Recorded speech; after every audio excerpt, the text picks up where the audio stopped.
Okay. Yeah, if you're joining me on Facebook, I'm currently working out some technical difficulties. But hey, you can actually see my head. My oh, I can't talk tonight. My head before we start.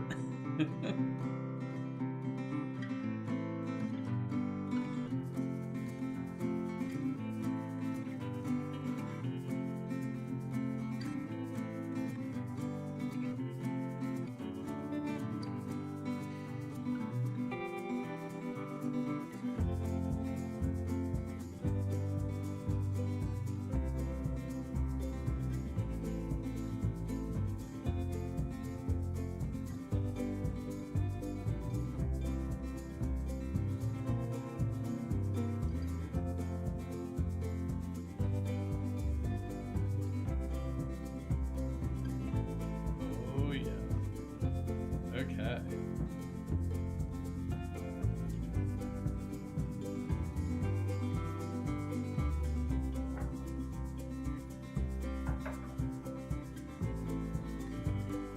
All right. I was just trying to confirm that we are also live tonight on YouTube finally. And I see Carol is here. Hi, Carol.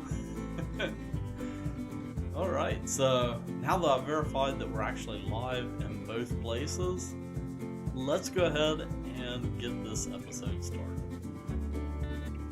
As soon as I find my mouse. There we go.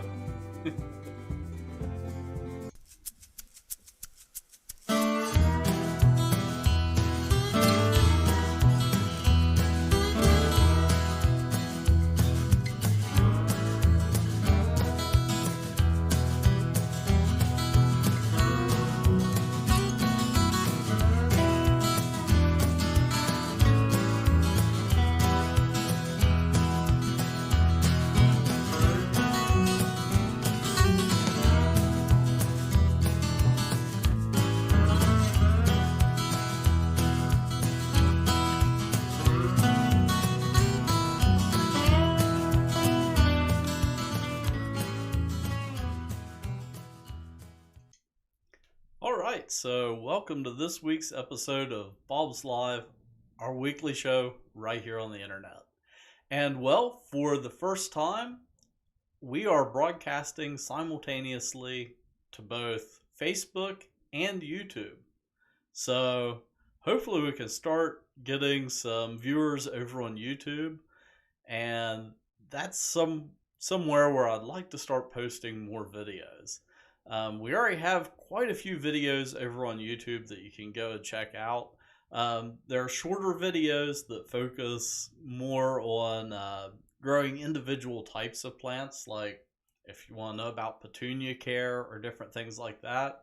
And then we also have some kind of behind the scenes looks at some of the different technology and processes that we do here at Bob's. Um, so yeah, you can find us on YouTube. Our YouTube channel is Bob's Market Greenhouse. So that's a little bit different than our standard social media stuff. And that's because there's another Bob's Market that's like a grocery store out in California. They snapped up the YouTube channel before us. So yeah, as I said, you can find us both here and on Facebook. And I'm trying to keep an eye over here on the chat too. So we've got chats coming in from both places now. But this week, I wanted to talk about houseplants. And we're going to kind of get into houseplants over the next couple months because, well, it's wintertime and we're stuck inside. So houseplants are the perfect thing to talk about.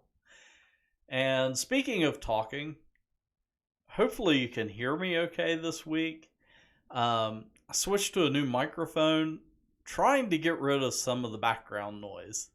And it's kind of funny that I did that because I was a little bit late going live this evening. And the reason why, I was sitting here getting everything ready, literally ready to click the button to start the stream. And we heard this loud bang outside and like this really loud commotion. And a salt truck literally broke down like right in front of our office. So yeah, it's always something interesting here. um, so as I said, over the next couple months during kind of the heart of winter, which I forgot to put it in the stream today, but today was Groundhog Day, and yeah, the prediction, 6 more weeks of winter. So what we're going to be taking a look at is houseplants. And tonight I thought I would start off with perhaps one of the easiest houseplants to grow, and that is Zamioculcas zamiifolia, which is fun to say, but people tend to shorten it down to ZZ plant. And ZZ plants are awesome because they're super easy to care for. They don't need a ton of water, so if you're the type of person that forgets to water your plants, the ZZ plant is a great choice. And also, they can withstand low light. So I actually have a ZZ plant here in my office, and normally I have my office door open. Of course, during these times that we live in now. Most of us have our office doors closed, so that way we don't need a mask when we're sitting in here in our office by ourselves working. Um, but usually when my office door is open, it's super shady right there where I have that plant. And it works perfect there because the ZZ plant can tolerate low light levels. And I had to send my sister-in-law a text today because she has this gigantic ZZ plant in her apartment. And I sent her a text and was like, hey, can you send me a picture of your plant? So, yeah, thanks, Sarah. So, this is how big ZZ plants can get. And this one, it's massive. So, yeah, ZZ plants, they're relatively slow growing, but they can get fairly big. And what I've found is they tend to kind of grow to the size of the container they're in. So if you have them in a small container, they tend to stay kind of small. If you give them room to grow and put them in a large container, they're going to get big and floppy and bushy. So you have a lot of choice when it comes to growing them. And part of that is the way that they grow. They're not really a bulb plant or a tuber, but they have kind of a tuberous root system. It almost looks like a bulb or sort of like a potato sort of structure that the plant grows up out of. But you can actually take cuttings from the plant and propagate it in water and then plant it and get more ZZ plants. And that's something that we're going to take a look at here a little bit later.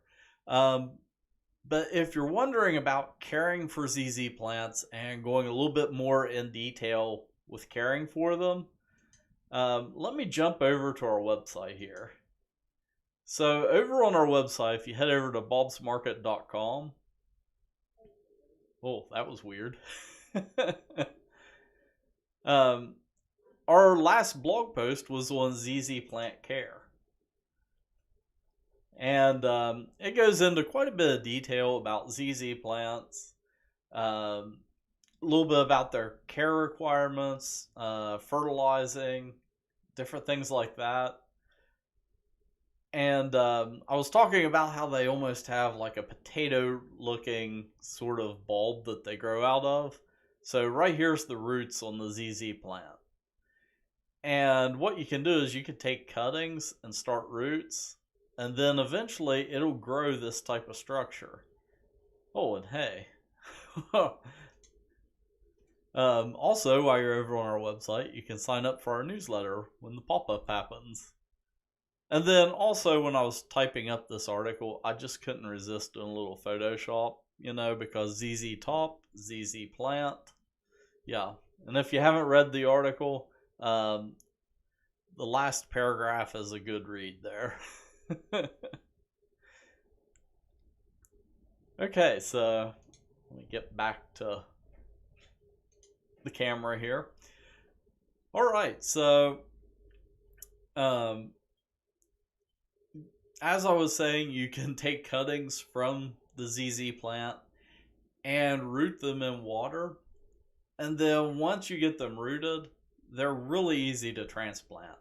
So I've actually had some here in my office rooting over the last couple months. I think I've shown them in a couple previous Bob's Live videos, and it's been one of those projects I've been meaning to get to. So I thought this evening we would transplant the ZZ plant. And since I'm working with a green screen behind me now, I really can't do the transplanting right here because, well, the plant would disappear. So let me switch cameras over to another camera angle and we'll learn about transplanting the ZZ plant. So bear with me for a second while I switch over to another camera.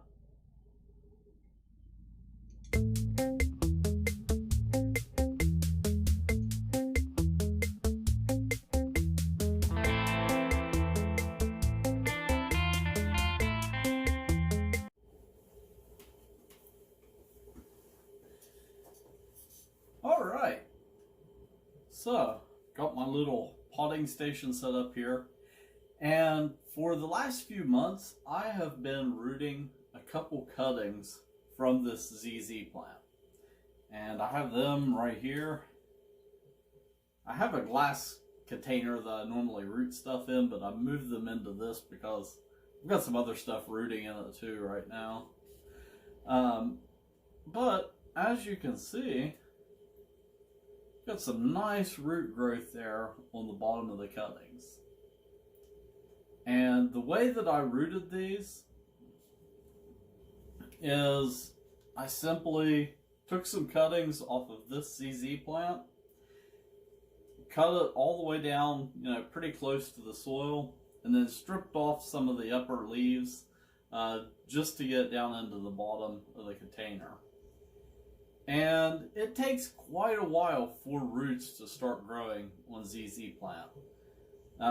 It's one of those things, it takes about usually 3 to 4 weeks before you even start seeing little hints of roots. And then it takes another couple months after that to grow out the roots even more. Because, well, ZZ plant, it's a pretty slow growing plant.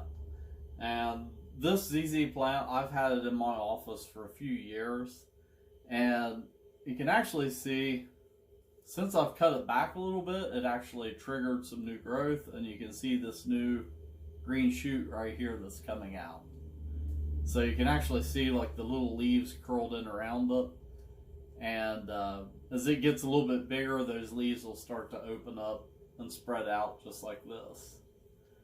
So I'm going to be planting these into this container, and then I'm actually going to be taking this container home. But this is kind of an intermediary step because eventually I'm going to have to transplant it again into a larger container, once this fills up. And in fact, this ZZ plant here, it kind of needs to be repotted into a larger container. So the first thing I'm going to do is what I always do when I plant something in a container like this. And that is take some paper towels and put into the bottom and moisten them down with a spray bottle. And I like to do this because it just kind of helps create a seal that prevents the potting mix from ending up leaking out the bottom. Because you always end up with some potting mix dust making its way out and into your saucer if you don't do this.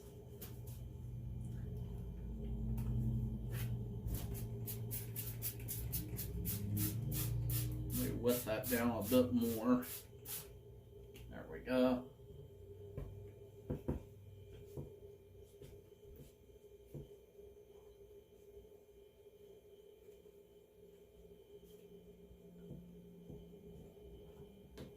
want to make sure that it's making a good seal around the bottom of it too. So there we go. And that'll help keep dirt from making its way out. So now I'm going to start adding my potting mix.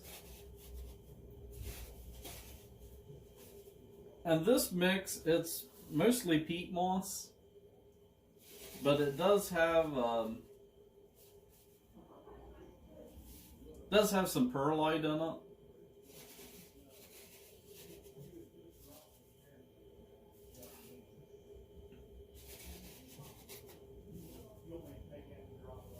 And this is really dry, so we get that into the bottom there.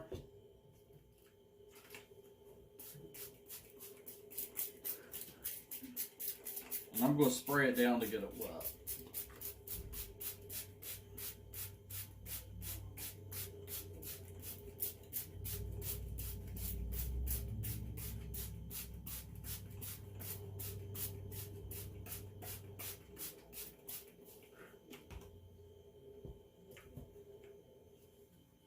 And now we can add our 2 ZZ plants. And what I'm going to do is kind of stick these in kind of deep. And that'll encourage more root growth kind of up the stems. But it'll also help those bulbs start to form, because ZZ plants, they do kind of form a tuber at the base of them.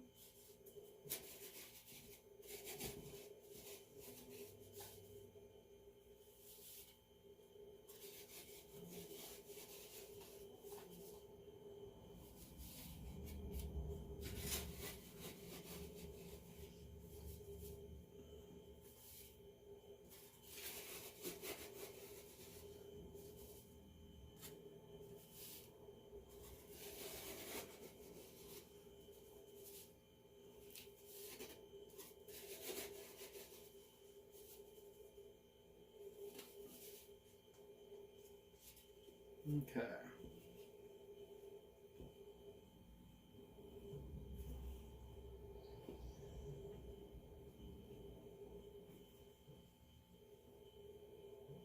There we go. Now I've got enough soil in there that they can stand up on their own. Oh, maybe, if I don't bump it.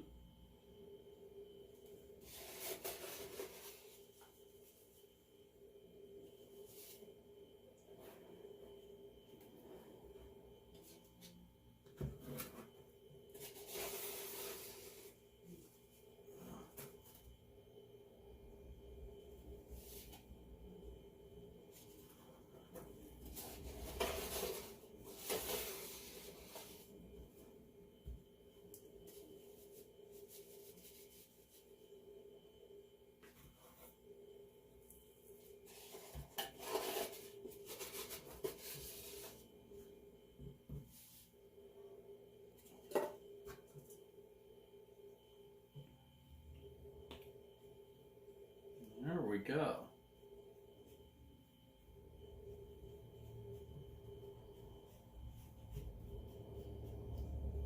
That looks pretty good. So now I'm going to moisten the top of this.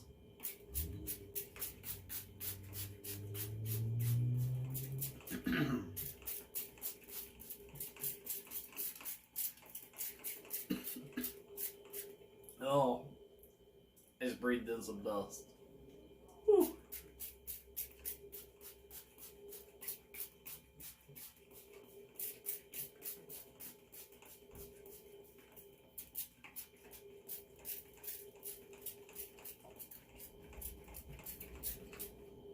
Now that I've got that moistened,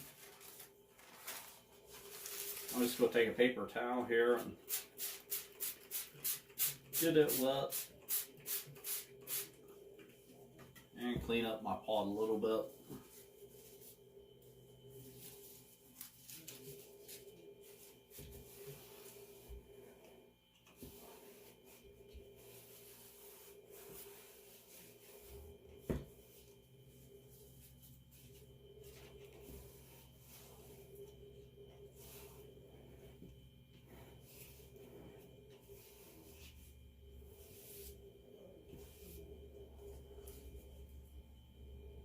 there we go.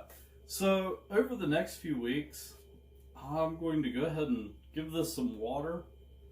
The ZZ plant is one of those plants that doesn't require a lot of water. However, this is in a state where I'm transitioning it from growing completely in water to growing in soil. So I need to kind of go heavy on the water at the beginning and then slowly transition it back to just growing in soil. So compared to a normal ZZ plant, I'll kind of be overwatering it for the first few weeks and then gradually dialing that back. But normally they don't require very much water at all.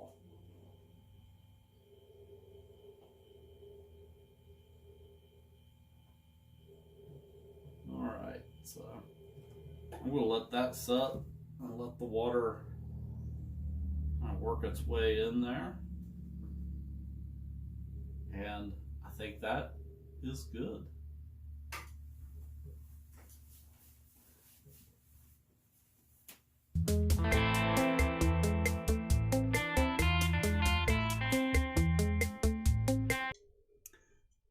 Alright, so there we go. That is transplanting a ZZ plant. And while I was doing that, I couldn't see the monitor here to see questions or comments. And looking at it, Marina Allen over on YouTube, she asks, any recommendations on a first house plant? And then I'm going to kind of tie these two together. Gloria Great says, you always make things look so easy. So when it comes to a first house plant, I know the big craze right now is succulents, but they can be kind of hard to care for. They're one of those things that it's easy to overwater a house or easy to overwater a succulent, and I like to say that people tend to kill them with love. They tend to overwater them. Something like a ZZ plant is a good house plant. Oh, and she says she's in zone 7A and 7B. So yeah, that's pretty close to us. We're here, well, I'm actually in, I always get them backwards, but 6A, 6B right here in the Mason area. But yeah, ZZ plant is a great, easy to care for house plant to get started with. Also things like, well, I was going to grab it, but again, I'm in front of a green screen, so it would disappear. Things like pothos. It's a great vining plant that's easy to care for. Dumb cane is another one. These are all really easy to care for plants. If you want to go a little bit larger, something like a fiddle leaf fig, they can be a little finicky. But the thing to do is do your research and read up on that particular type of plant before you buy it. And as Gloria said, you always make things look so easy. Well, that's because I have years of failure behind me. A common plant that people get, and I get a lot of questions about, is orchids and growing orchids inside. And I always tell people you have to kill at least 20 orchids before you become proficient at growing orchids. And that is kind of the nice thing about houseplants and gardening in general. It's one of those very learn from your mistakes sort of thing. So the best thing you can do is just go buy plants and start growing them. So yeah, I can always make suggestions on a first house plant. So those are kind of my favorites: pothos, ZZ plant. Sometimes it takes a little bit of experimenting. And I've got, looking around in my office here, I've got probably 15 or 20 plants in here. And I've got a couple that aren't doing so hot. Um, I've got a sago palm sitting over here. And that little guy, I don't know how he is living. I just trimmed off a bunch of yellow leaves off of it, but yeah, I just haven't cracked the code on sago palms yet. Um, it basically looks the exact same as when I bought it uh, 2, 3 years ago, and, and I know it should be putting out more growth, but I just don't know how to get it to grow. And on the other hand, there's some plants that I have that weren't doing so hot early on that now I've kind of figured out and they're doing better. So I have a money tree in here in my office, and it for the last few years has been kind of stunted and short. And I just moved where I had it setting in here to give it just a little bit more light, and I've started giving it a little bit more fertilizer when I water. Instead of fertilizing it once a month, I'm hitting it like once every 2 weeks now. And little guy's just chugging along now. Sharon Rhodes says spider plants. Yeah, that's another one that's really easy to grow. My mother-in-law, she has tons of house plants, and they have a spider plant in their windowsill in their living room. They have it in kind of a window box container, and it just looks like a waterfall spilling down over the edge of the window. So, yeah, spider plants, they're a great one. Um, they're super easy to care for. They're also easy to propagate. So, the little spidery bits that come down off, you can cut those and plant those, propagate them, and get more spider plants. So, if you're looking to fill up your house with plants, which a lot of people are now, it's a huge trend, propagating is the easiest way to do it. So buy one house plant and make many. So ZZ plants, like I did this evening, with taking one, propagating it in water, and then transplanting that into soil. It's a long process. I took those cuttings back in December. I think it was December. It might have been all the way back in November. But they've been sitting over here in the corner of my desk in a vase for months now. And yeah, it's one of those things that takes time, but you're rewarded by your work. And it's growing houseplants is one of those things that allows for experimentation too. So, let's see, I think it was last year or year before last. It was year before last because I was actually over in another office. But I started an avocado plant. And right now I'm sitting here looking at about a 3 foot tall avocado tree over here by the window. And yeah, that was just lunch one day that I turned into a house plant. So yeah, there's tons of house plants to choose from and tons of options. So get out there and experiment. And jumping back to that, the first house plant for you, or what works for you, might not work for somebody else. One type of house plant that I've tried growing in the past that I have absolutely no luck with is African violets. I am extremely good at killing African violets.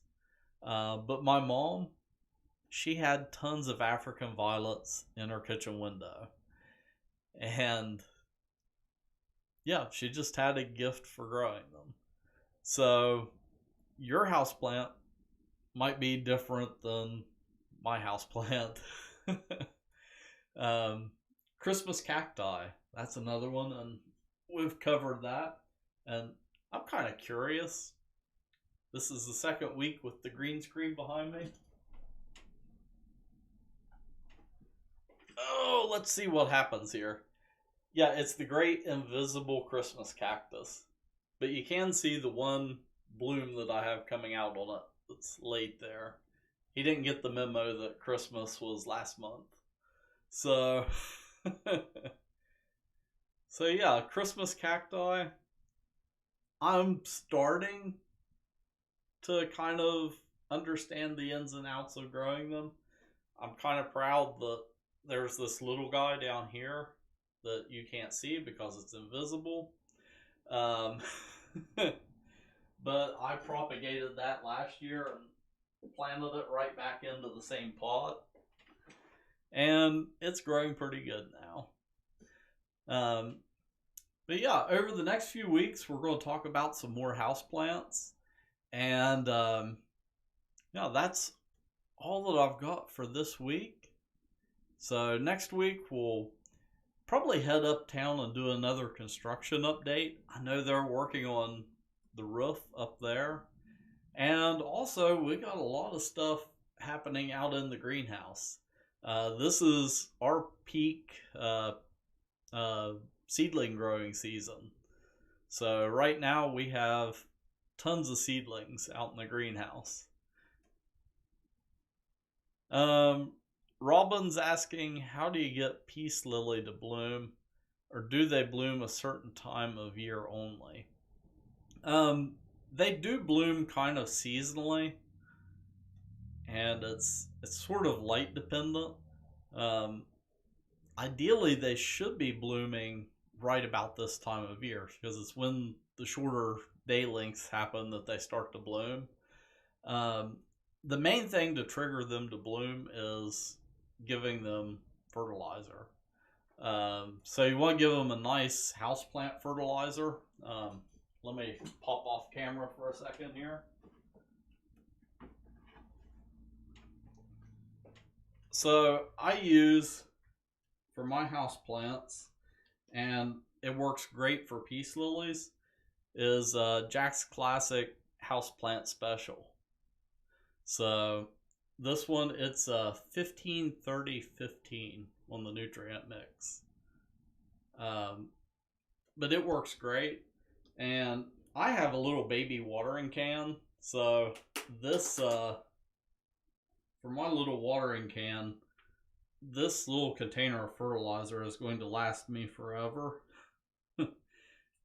Because I only need a quarter of a teaspoon whenever I water.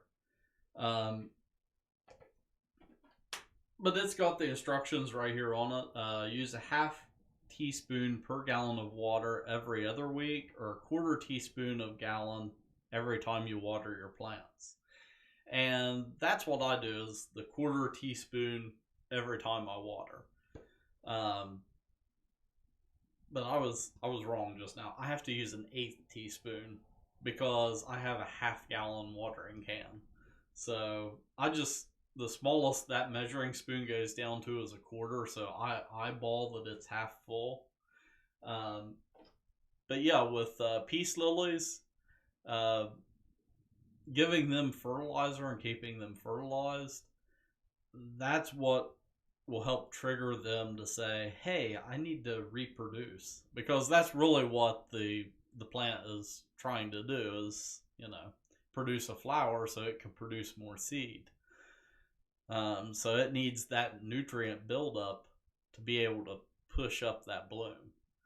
Along the same lines as peace lily, I've got a couple anthurium plants. They look like a peace lily, but they have a red bloom on them that looks like a heart. So, yep. Very similar care with them.